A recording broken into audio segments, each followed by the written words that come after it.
My name is Bri Sargent. I am a workplace safety professional. I have been for 20 years and I've trained over 100 safety managers.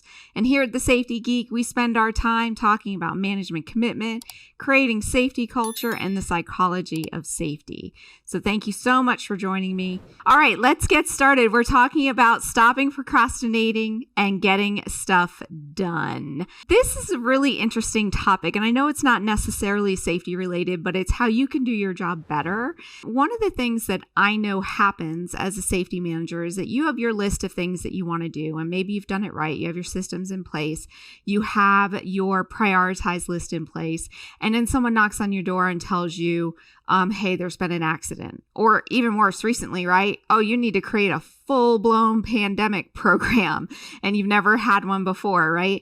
So all of a sudden things are taking priority on your list and other things kind of drop down to the bottom. I don't know if you've ever had that happen to you. I know for me, it was my hearing conservation program. I had 500 employees and I had one person that had to be in my hearing conservation program. He was our refrigeration tech. So yes, it was on my list, but when I prioritized things, it always ended up at the bottom because it only affected one employee. So finally, one day I was just like, I got a little push from an OSHA consultant, to tell you the truth. But finally one day I was just like, let's get this done. And it felt so good to have it done and have it back in place. So that's why I want to talk about this today, because I kind of feel like this happens to everybody. Or another thing that might happen is you actually come to your desk and you sit here to do some work and you're staring at your screen. You have all the time planned. Nothing is interrupting you, but you just can't get motivated to get it done. And you hop on your phone and you start fiddling through Facebook or something like that, right? That's another way that we procrastinate and we don't get things done. We all have the same number of hours in our week, the same number of minutes in our day, but it seems like some of us tend to get more done than others, and it might make you think like, well, that person's better than I am. And that is not true. They're not smarter than you. They're not better than you. I feel like the difference between the people that get a lot done and the people that don't is just focus. And that's what I want to teach you today. All right. So procrastination is the tendency to put off things that we want to get done. And that is the key there. We want to do them. It could be we personally want to do them, or maybe our boss has given us a project and told us to do it, right? And if you ever realize, like, sometimes when somebody gives you a project to do and you disagree with it, like you think it's the wrong direction to go, it's harder to get yourself motivated to do that project, right? So you tend to procrastinate on those even more, right? And procrastination in general is not necessarily always a bad thing. In fact, studies have shown that when you procrastinate on a creative project, it actually makes the project better. So if you think about it, you start writing a new safety program or a new initiative, you work on it for like 10 or 15 minutes, and you go off and you do something else, and you come back the next day, you work on it 10 or 15 minutes. That's actually a good thing, because it allows those creative juices in your brain to get going and it can actually make the project better. So don't think that all procrastination is bad. It's really not.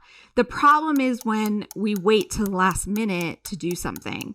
So I have had so many people tell me that they need a deadline. You give me a deadline, Bri, and I am going to meet that deadline. Why is that? Why do we need to wait until we have like this solid arbitrary date in order to do the work? What is really going on in our brains? Why do we do that? So one thing I want to share with you is what's called Parkinson's law. Parkinson's law states that work will expand to whatever time that you give it.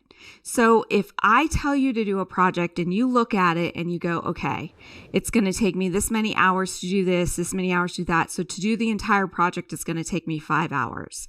Well, I have 2 weeks to finish it. Guess how long it's going to take you to do that project now? It's going to take you 2 weeks to finish it because we expand the work to give it the amount of time that we give it. All right. But if I say, okay, it's going to take 5 hours, let me schedule that 5 hours right now and do it, you can get it done in 5 hours. And what's so great is that if you get it done in 5 hours and you still have 2 weeks until it's due, that allows that creative time to maybe improve it and make it better. So a lot of people think that when you are procrastinating or you're needing that deadline, that's your motivation, and that you still do good work when you're waiting until the last minute. I see it in my college student all the time. He's like doing his homework 2 hours before it's due, or he's printing it out as he's rushing off to class, right? You end up creating an inferior product because you are rushing at it. Where if you actually spent the time ahead of time and then let it sit there for a while and maybe went back to it and reviewed it, you can make the product better. So one of the things you need to do is get rid of those deadlines. When somebody gives you something to do, or you have something on your list to do, you immediately put it on your calendar and you just ignore the fact that it has a deadline. Maybe you don't turn it in until the deadline. Maybe you don't submit it and say it's finalized until the deadline, but don't put off until the deadline to work on it, because you're going to create an inferior product. Now, if all of this is true, and let's say that we know this and that, deadlines don't work and we don't really need them and we understand Parkinson's law, why do we still procrastinate? And there are several reasons. So when I ask people, why are you putting off doing it? One of the answers I get, one of the answers I give as well, is I don't want to do it right now. I just don't feel like it. Netflix feels better, or doing an inspection feels better, or playing around in Facebook feels better, or filing these paperworks feels better. So one of the ways to stop procrastinating is to realize that you will never feel like doing it. If you're waiting for motivation to do whatever task it is that needs to be done, it will never come. Motivation is fleeting. So what you just have to do is get to work and start doing it, and just realize that you will never feel like doing it. But what's amazing is that once you get it done, it feels incredible. In fact, on my monitor down at the bottom here, I have a little sticker that says, "Getting shit done feels good." Because it may not feel good to start, but it feels good to get it done. And that's what I focus on. Is like, yeah, I may not want to do this work right now, but it's going to feel really good when I get it done. Because that is so true. Think about it. When you get to mark that thing off of your to-do list, it feels amazing, doesn't it? Right? And here's another thing I want you to be aware, is that to start something actually takes more energy than it does to continue the work. So it's that starting energy that we need to work on. So when you don't feel like doing it, let's say you're writing a new program, or you're creating an initiative, or you're working on an incentive program, whatever it happens to be, writing those first few sentences are going to be way harder than the 10th or the 11th paragraph, right? So you just need to get started. Mel Robbins, she has an amazing trick for this. She counts down backwards. And I'll tell you, my CrossFit coach would do the same thing to me all the time. You count down backwards from 5, like you're a rocket ship taking off. And that kind of tricks your brain into getting going. So I used to sit in CrossFit and I'd have my bar in front of me and I'd have to lift the bar up, right? And I'd be so tired. And my coach would come up behind me and he's like, "Okay, Bri, you're going to pick up that bar. 5, 4, 3, 2, 1. And sure enough, at 1, I would pick up that bar, because it's a pattern interrupt in your brain.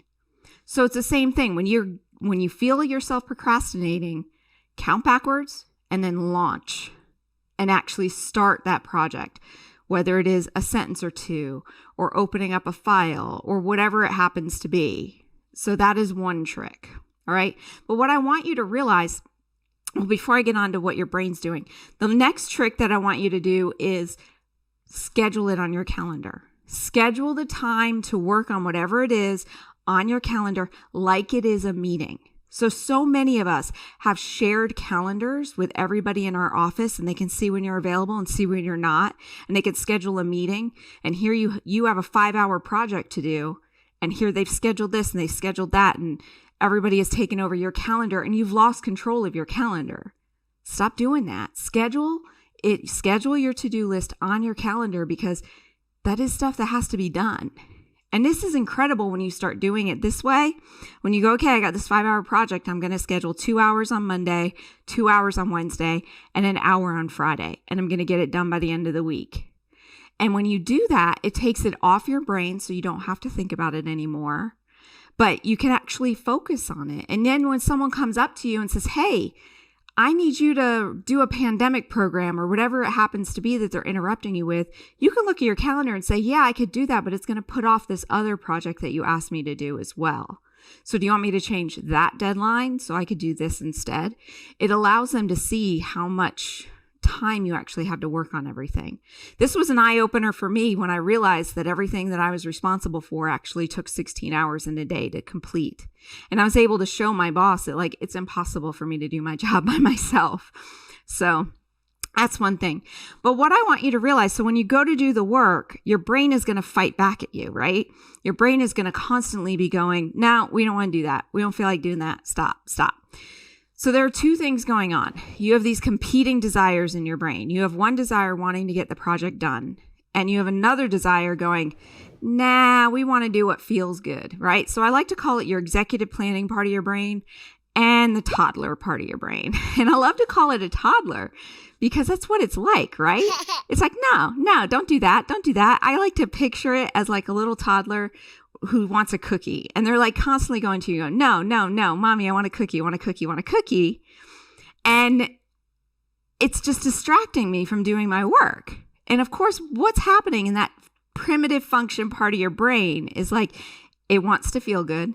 It wants to do things that are easy, and it wants to avoid pain. So when you're working on a project that you've been putting off for a while, it's the opposite of all those three things. So it's setting off the alarms in your brain, and little toddler just starts screaming no, we're not doing this. But the thing about toddlers or puppies, if you don't have kids and you don't understand what I'm talking about, is that when you feed them, they keep coming back for more, right? So you give the toddler a cookie, they're going to want another cookie. They're not going to want to do what's good for them. They're not going to want to eat the broccoli. They're going to want the cookie. So every time you're giving in to the toddler, you're feeding it and you're making it stronger for it to sit there and bug you even more when you're trying to get a project done. So basically, you have to quiet the toddler. And this is the hard part. I still struggle with it today. So many times I go to do something and I don't feel like doing it, and I feel the toddler screaming in my head, right? And I just have to say, okay, toddler, I know. It'd be much better to just go for a walk right now than it would be to work on this project. But we're going to work on the project right now because that's what I have planned. So it's very hard to do. So I understand that. But once you understand that you're making that choice and that you are feeding the toddler whenever you're giving into it, you come to the realization that you procrastinate because you are choosing to procrastinate. You have to wait for a deadline because you're choosing to wait for the deadline. It is 100% your choice. And you might take that as this is a bad thing. You're saying that I'm wrong because I'm procrastinating. No, I'm saying you have a choice, which is absolutely incredible because that means you can choose not to procrastinate. You could choose to be the type of person that gets their stuff done early. You can choose to be the type of person that puts out high quality work that has been reviewed and drafted and took time to create, and it's really, really good. So when you realize it's a choice and that you're just not giving into the habit of doing the things that are easy or fun or, reducing pain, all those things that your brain likes to do, and that you're choosing, I don't procrastinate and I get stuff done, it's amazing. But it does take practice. So you can't just all of a sudden make the choice today, I'm no longer going to be a procrastinator. Because what will happen is your brain's going to fight back with you. It's going to fight back hard. And it's going to take a lot to learn how to still not procrastinate and not listen to that part of your brain. But over time, it does go away. And then you can become that person that always meets the deadlines. It's the same thing with anything that you want to do. If you want to not be late to meetings or something like that, I see that a lot too. And it's no, you're choosing to be late. So you can actually make the choice to be on time and make the effort to be on time, but it has to be a choice. And you have to be willing to do the work because your brain is going to fight you on it. That's what the brain does. So how you can take action on this, these are the steps, okay? Is first, become aware of your thoughts. Whenever you go to do a project or you're putting a project off again for the 10th time, stop and question why. Question, what am I thinking, right? And is that thought serving me? So one of the thoughts that I generally have when I put things off is it doesn't matter. One day won't matter. But when I actually think that thought and I go, okay, well, one day doesn't matter. How does that make me feel? And what does that make me do? That does not serve me. It makes me feel bad about myself and it makes me continue to procrastinate. So that's not helping me. So just be very, very aware of your thoughts, right? And look at what you're doing. And if you go, well, am I doing this to feel good now in the moment, knowing that an hour down the road or 2 or 3 hours down the road or maybe a day down the road, I'm going to feel bad about myself because I put it off? So just kind of question those things. And the more you can gain awareness on your thoughts and what's going on, the easier it gets to keep the toddler quiet. I promise you that, but just know that it does take a lot of practice. I would say several months. Alrighty, guys, this is what I had for you today. I hope that you found this very helpful. If you like this talk and you want to dive deeper into achieving more, stopping procrastinating, increasing your productivity, believe it or not, I am a certified life coach as well as a safety manager. So I do specialize in achievement, productivity, and leadership. So you can learn more if you go to thesafetygeek.com/coaching. In the meantime, I hope you guys enjoyed this talk and I will chat at you next week. Thanks. Bye-bye.